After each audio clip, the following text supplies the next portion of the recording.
오늘 하나님께서 우리에게 주신 말씀은 역대하 30장 1절부터 5절까지 말씀입니다. 우리 함께 읽도록 하겠습니다. 시작. 히스기야가 온 이스라엘과 유다에 사람을 보내고 또 에브라임과 므낫세에 편지를 보내어 예루살렘 여호와의 전에 와서 이스라엘 하나님 여호와를 위하여 유월절을 지키라 하니라. 왕이 방백들과 예루살렘 온 회중과 더불어 의논하고 둘째 달에 유월절을 지키려 하였으니 이는 성결하게 한 제사장들이 부족하고 백성도 예루살렘에 모이지 못하였으므로 그 정한 때에 지킬 수 없었음이라. 왕과 온 회중이 이 일을 좋게 여기고 드디어 왕이 명령을 내려 브엘세바에서부터 단까지 온 이스라엘에 공포하여 일제히 예루살렘으로 와서 이스라엘 하나님 여호와의 유월절을 지키라 하니 이는 기록한 규례대로 오랫동안 지키지 못하였음이더라. 아멘. 70세 노인이 생일날 치통이 너무 심해서 급하게 차를 몰고 치과를 갔습니다. 치료받고 나와보니까 그 치과 앞에 대놨던 차에 경찰관이 주차 딱지를 떼고 있는 겁니다. 노인이 경찰관에게 치통이 너무 심해서 제대로 주차를 하지 못했다고 이야기를 하고, 내가 오늘 70세 되는 생일인데 재수없는 70세 생일 되지 않도록 좀 봐주세요 라고 부탁을 했습니다. 호기심에 사람들이 모여들기 시작하고 경찰이 도대체 저 일을 어떻게 처리하나 지켜보고 있었습니다. 경찰관은 아주 무표정한 얼굴로 그에게 범칙금 고지서를 써주고 사라졌습니다. 노인은 법이 그러니 어쩔 수 없지 라고 단념하고서 고지서를 들고 차를 탔습니다. 벌금이 얼마인가 싶어서 고지서를 이렇게 펴보니까 그 고지서에 이렇게 적혀 있었습니다. 생신을 축하합니다, 어르신. 경찰관이 주차 위반 차량에 범칙금을 부과하는 것은 법으로 정한 원칙이고 의무입니다. 그러나 경찰관은 70번째 생일을 맞이한 이 아버지 같은 노인이 부탁하는 그 부탁을 못 들은 채 할 수가 없었습니다. 그대로 보내주고 싶었습니다. 그러나 주변에서 지켜보는 사람들 때문에 그럴 수가 없었습니다. 사람들로부터 똑바로 일하지 않는다는 민원을 들을 수 있는 일입니다. 또 불법으로 주차를 해도 되는구나 라는 그런 메시지를 줄 수 있다고 생각을 했던 것 같습니다. 경찰로서 공공의 질서를 유지하는 것은 중요한 일이지요.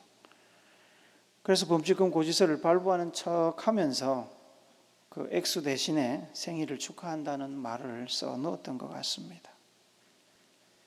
우리가 살아가는 이 세상에는 다양한 일들이 있고 그 일들을 하는 데는 나름의 원칙이라는 것이 있습니다.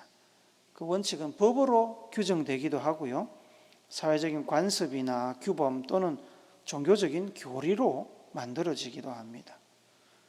이러한 원칙들은 보통 다수의 이익을 위한 것이고 공동의 선을 위한 것입니다. 그래서 그것이 지켜질 때 원칙을 정한 본래의 취지를 잘 살릴 수가 있는 겁니다. 교통법규는 지켜질 때 교통법규를 만든 목적을 잘 살릴 수 있는 거죠.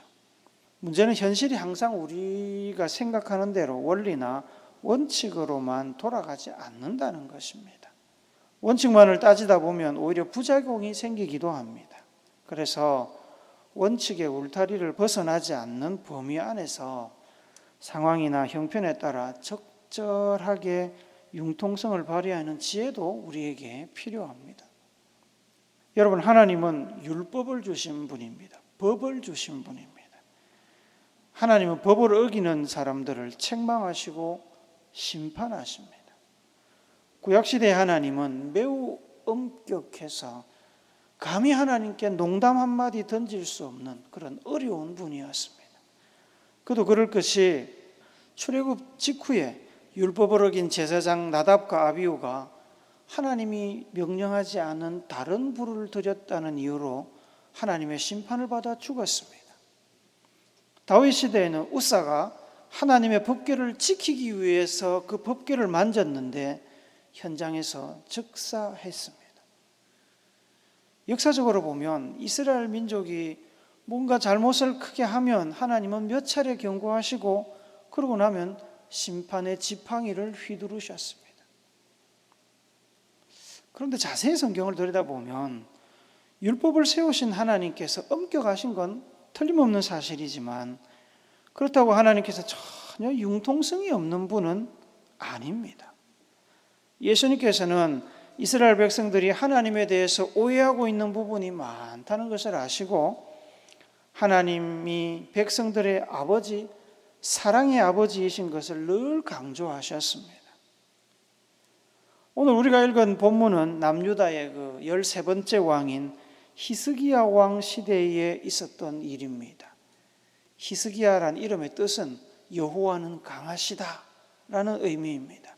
그 이름이 그 시대에 꼭 필요했습니다. 왜냐하면 히스기야 왕은 북이스라엘이 패망한 뒤에 아수르 제국이 남진 정책을 펴면서 남쪽에 있는 작은 나라 유다를 한참 괴롭힐 때 믿음으로 나라를 지킨 사람입니다. 여호와는 강하시다는 그 말 자체의 의미가 꼭 필요한 시절이었습니다. 하나님께로부터 등을 돌린 부친 아하스 왕이 폐쇄하고 더럽혔던 성전을 정화하고 다시 여러 제사를 회복한 사람이 히스기야 왕입니다. 성전과 제사를 회복한 히스기야 왕은 이스라엘 백성들이 하나님과의 관계를 회복하고 신앙을 회복하기를 원했습니다. 그래서 유월절 절기를 지키고자 했습니다. 그때까지 유월절 절기가 제대로 지켜지지 못하고 있었습니다. 노예 생활을 하던 이스라엘 민족이 애굽에서 탈출해서 독립한 것을 기념하는 이 유월절을 통해서 하나님과 백성들 간의 관계가 회복되고 백성들이 신앙 안에서 하나로 연합하는 것을 바랬습니다. 유월절은 매년 1월 14일 저녁에 지킵니다. 유대인들의 최고의 명절입니다. 우리나라로 치면 8월 15일 광복절과 같지 않겠습니까? 유월절은 이스라엘 백성들에게 하나님이 과연 어떤 분인지 깨닫게 하고 언약 백성으로서 자기 존재를 확인시키는 절기라고 할 수 있습니다. 유월절을 지키기 위해서는 율법에 의하면 아비벌 1월입니다. 그러니까 그쪽의 1월입니다. 아비벌 10일에 유월절에 사용할 양을 딱 준비를 하고요. 13일 저녁에 등불을 켜서 집안에 있는 모든 누룩들을 제거합니다. 그리고 그 다음 날인 14일 저녁에 준비한 양을 잡아서 그 우슬초라는 풀이 있습니다. 우슬초 묶음에 양의 피를 적셔서 집 좌우 문설주와 임방에 바릅니다. 그런 후에 그 잡은 양을 먹습니다. 유월절 식사를 하게 됩니다. 히스기야는 남유다와 북이스라엘 전역에 편지를 보내서 예루살렘 성전에 와서 유월절 절기를 지키라고 통보를 했습니다. 그리고는 신하들과 여러 지도자들, 백성들을 모아서 이 유월절 절기를 어떻게 하면 잘 지킬 것인가 이제 회의를 열었습니다. 그런데 회의를 열었는데 회의 결과가 이상하게 나옵니다. 2절 한번 다시 봅시다. 같이 읽습니다. 시작. 왕이 방백들과 예루살렘 온 회중과 더불어 의논하고 둘째 달에 유월절을 지키려 하였으니 유월절은 1월 14일에 준수되어야 됩니다. 그런데 이 회의를 통해서 한 달이 미뤄져 버렸습니다. 2월 14일에 지키고자 결의를 한 것입니다. 하나님을 제대로 섬기고 유월절 절기를 지키려고 했는데 왜 갑자기 유월절이 한 달 미뤄졌을까요? 그리고 그렇게 미뤄도 되는 걸까요? 유월절이 한 달 미루어지게 된 이유가 바로 뒤에 오는 3절에 나옵니다. 3절도 같이 봅니다. 시작. 이는 성결하게 한 제사장들이 부족하고 백성도 예루살렘에 모이지 못하였으므로 그 정한 때에 지킬 수 없었음이라. 급하게 유월절 절기를 지키려고 추진을 하다 보니까 일단 제사장 숫자가 부족하고 백성들도 모이기가 힘들어졌다는 얘기입니다. 신명기 16장 5절 6절 말씀에 보면 유월절 제사를 하나님께 드릴 때는 각 사람들이 땅으로 받은 그 각 성에서 드리는 것이 아니고 하나님이 자기의 이름을 두시려고 택한 곳, 성막이 있는 곳에서 유월절 절기를 지키라고 하셨습니다. 그 당시에는 예루살렘 성전이 다 만들어져 있었기 때문에 그 당시로 치자면 예루살렘에 와서 유월절 절기를 지켜야 됐던 겁니다. 사람들이 많이 모이면 그만큼 제사를 집도할 제사장들이 많이 필요하겠지요. 제사는 성결의식을 거친 제사장만이 집도할 수 있습니다. 그런데 이제 급하게 이렇게 일을 진행하다 보니까 성결의식을 거치고 1월 14일에 제사에 참여할 수 있는 제사장들의 수가 턱없이 부족했던 겁니다. 또한 너무 촉박하게 백성들에게 연락을 하다 보니 이미 계획된 사람들의 삶의 일정들이 다 있지 않겠습니까? 그러나 그걸 조정할 수가 없었던 겁니다. 그래서 한 달의 여유를 두고 유월절을 지키자 이렇게 결의를 했습니다. 오랫동안 유월절 절기를 기록된 율법대로 지키지 못한 상황이었기 때문에 새롭게 준비하고 제사를 지내고 절기를 지키려고 그러니까 여러 가지로 걸리는 게 많았습니다. 왕과 백성들은 유월절 절기를 제대로 지키고자 작정했기 때문에 한 달 늦추더라도 율법의 절차를 따라 제대로 준비해서 잘 드리는 것이 좋겠다고 모두 동의를 한 겁니다. 그래서 히스기야 왕 때 복원된 이 첫 유월절이 1월 14일이 아닌 2월 14일에 드리게 되었습니다. 문제는 이겁니다. 율법이 1월 14일로 유월절 날짜를 못을 받고 있는데 2월에 드리는 것은 율법을 어기는 거지 않습니까? 기왕의 율법을 따라 온전한 유월절을 지키려고 한다면 차라리 1년 더 기다렸다가 어차피 올해는 망했으니까 1년 더 기다렸다가 다음 해 1월 14일에 제대로 드려야 되는 게 아닐까요? 성경에 나오지 않지만 이렇게 주장한 사람들이 있었을 겁니다. 저 같은 사람들이. 왜 1월 14일로 정해져 있는데 2월 14일에 드립니까? 사람이 적든 많든 제사장이 있든 없으면 안 되지만 제사장 숫자가 얼마가 되든 1월 14일 날 드립시다. 이렇게 얘기한 사람들이 있었을 겁니다. 그런데도 히스기야 왕과 여러 종교 지도자들과 신하들과 백성들이 한 달을 연기해서 2월 14일에 유월절을 지키기로 한 것은 왜 그럴까요? 그렇게 지킨 유월절도 하나님께서 기뻐하실까요? 민수기 9장에 보면 그 답이 나옵니다. 하나님께서 제정하신 유월절 절기를 모세와 이스라엘 백성들이 처음으로 지키던 이야기가 나옵니다. 제일 처음으로 지키던 이야기. 애굽을 탈출한 지 1년이 지났습니다. 그러니까 제2년 1월 14일이 되었습니다. 민수기 9장 5절 말씀을 함께 봅시다. 같이 읽습니다. 시작. 그들이 첫째 달 14째 날 해질 때에 시내 광야에서 유월절을 지켰으되 이스라엘 자손이 여호와께서 모세에게 명령하신 것을 다 따라 행하였더라. 하나님께서 애굽의 장자들과 짐승의 첫 새끼들을 모두 죽이셨지만 집 앞에 그 문설주에 양의 피를 바른 유대인들의 장자들은 다 살려주셨던 사건이 있은 지 1년이 지났습니다. 1년 전 그날 애굽 왕은 즉각적으로 항복을 선언하고 이스라엘 백성들에게 떠나도 좋다고 허락을 했습니다. 1년을 돌이켜보면서 얼마나 감격스러웠겠습니까? 지나온 1년의 세월이 파노라마처럼 스쳐 지나가면서 백성들은 눈물을 흘렸을 겁니다. 그렇게 은혜롭게 유월절을 지켰는데 한 무리의 사람들이 씩씩거리며 불만을 품고 모세에게 다가왔습니다. 그 감격스럽고 은혜스러운 날에 무슨 일로 그들이 화가 나서 모세를 찾아왔을까요? 그들은 사람의 시체를 만져서 부정하게 되어 유월절 절기에 참여할 수 없게 된 사람들이었습니다. 집안에 초상이 났을 수도 있고요. 우연히 시체를 만졌을 수도 있고요. 아니면 장례를 직업으로 하는 사람들이었을 수도 있습니다. 민수기 9장 7절 세번역 성경으로 우리 같이 읽어봅시다. 시작. 모세에게 물었다.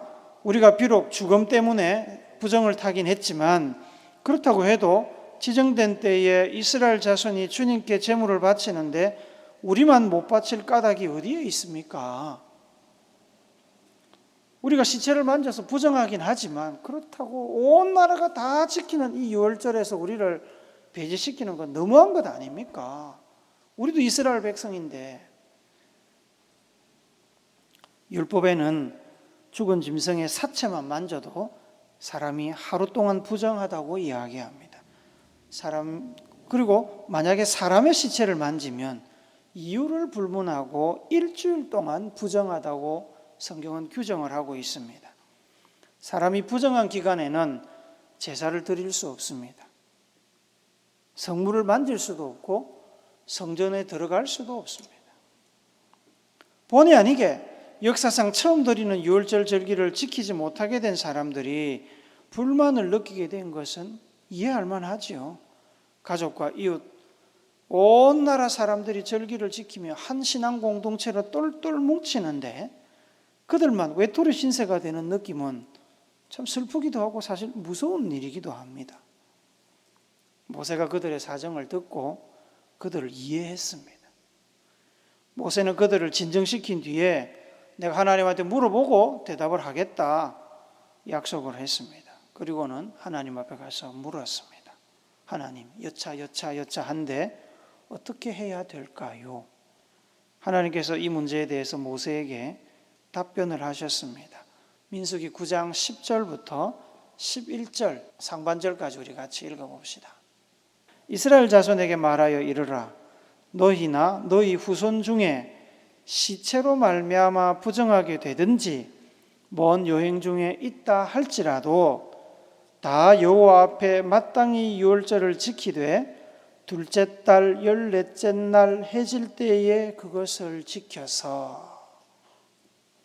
하나님께서는 시체를 만져서 부정하게 된 사람들이 유월절 절기를 지키지 못하는 것을 긍휼히 여기셨습니다. 또 먼 여행을 갔다가 돌아오는 바람에 그 유월절을 뛰어넘을 수도 있지 않습니까? 그런 사람들을 위해서 한 달 뒤인 2월 14일에 1월에 가진 유월절과 똑같이 유월절을 지켜라, 지켜도 된다 허락을 하셨습니다. 물론 이때는 1월 달에 이미 유월절을 다 지켰기 때문에 대부분의 사람들이 2월 달에 유월절을 지키는 사람들은 소수의 사람들입니다.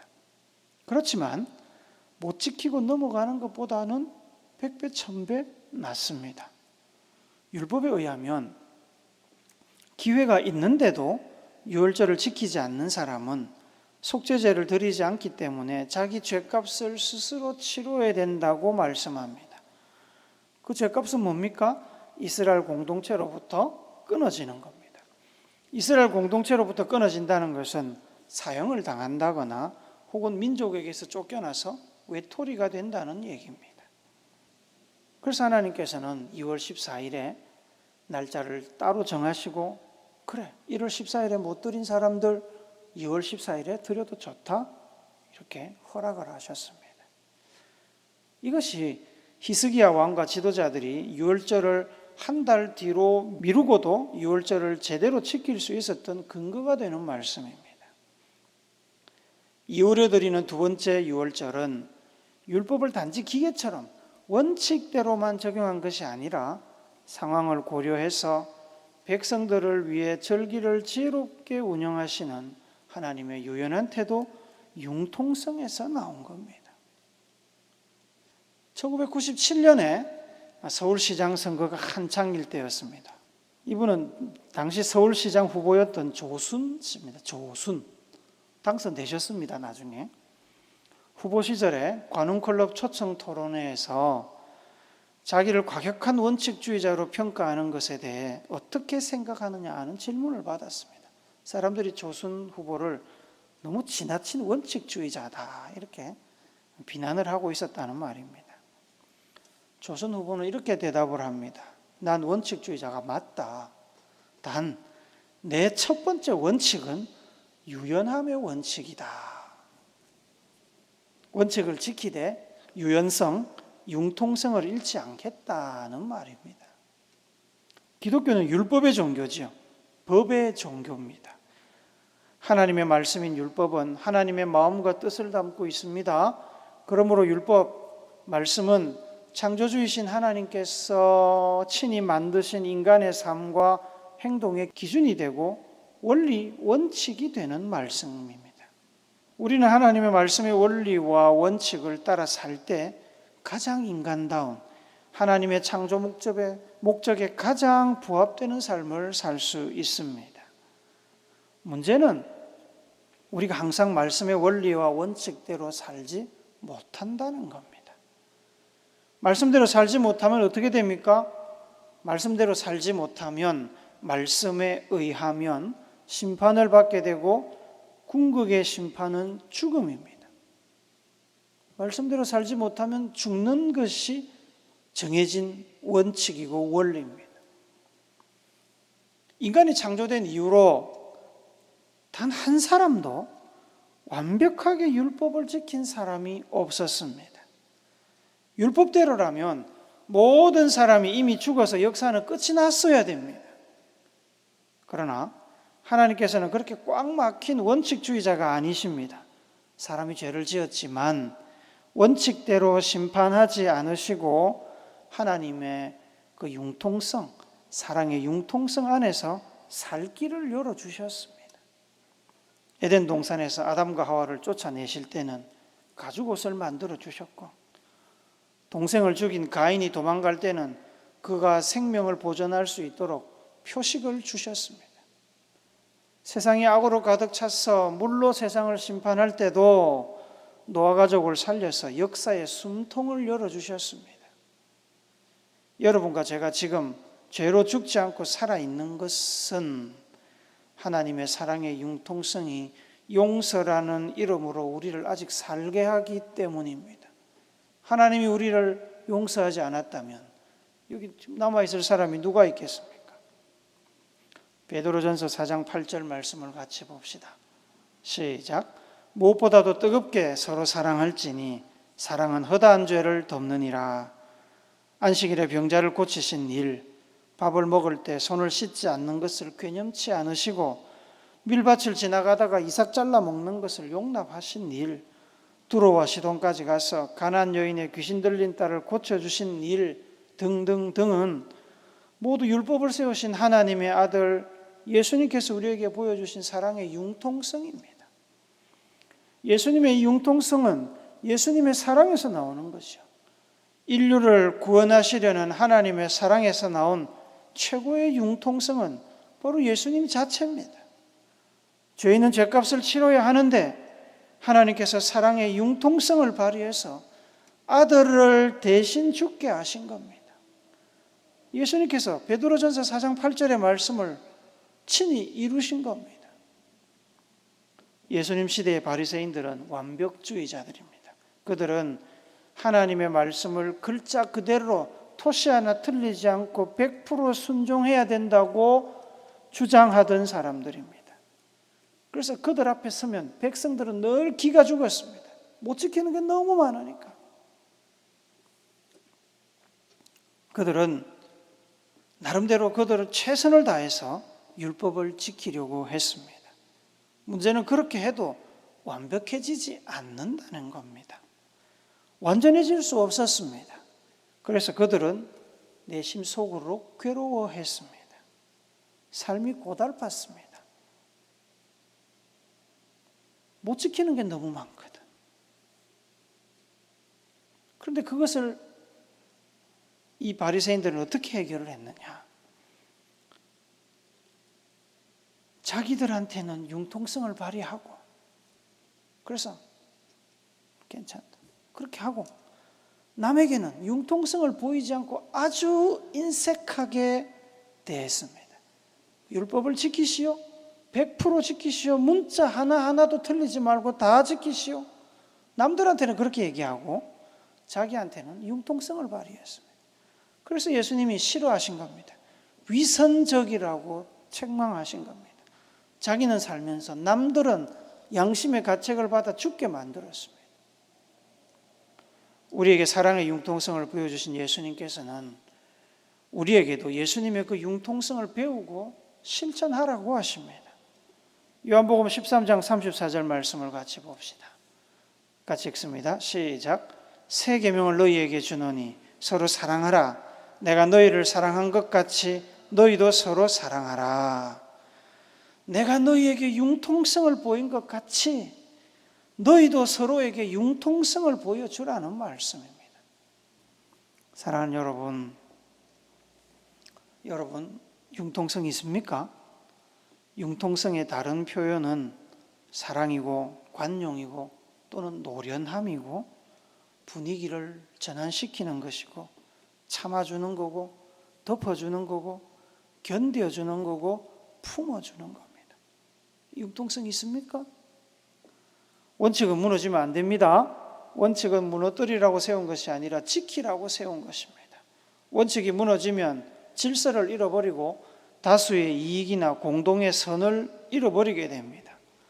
원칙이 무너지면 각자의 이익과 욕구만 남게 됩니다. 원칙은 지켜질 때 우리 모두에게 이롭습니다. 다만 상황에 따라 적절한 융통성이 발휘되면 윤활유 덕분에 자전거 체인이나 기계가 부드럽게 돌아가는 것처럼 우리 사회도 교회도 개인의 관계도 그렇게 부드러워집니다. 그래서 우리에게 가장 필요한 것은 원칙을 지키되 융통성을 잃지 않는 지혜입니다. 어느 한쪽으로 극단적으로 치우치지 않는 균형 감각이 우리에게 필요합니다. 어려운 일이지만 성령이 우리를 그렇게 인도하실 수 있습니다. 성령이 하나님의 말씀을 생각나게 하셔서 원칙을 지키게도 하시고 성령이 동시에 하나님의 그 자비의 마음을 생각나게 하셔서 융통성을 발휘하게도 하십니다. 우리 자신은 감정에 치우쳐서 편협할 수 있으나 성령은 우리를 균형 잡힌 길로 인도하십니다. 성령의 인도를 받아서 하나님의 온전한 말씀과 자비의 마음을 품으시고 속한 가정과 직장과 교회에서 하나님의 뜻을 이루시는 여러분과 제가 그리고 우리 우물교회가 되기를 예수님의 이름으로 축복합니다. 아멘.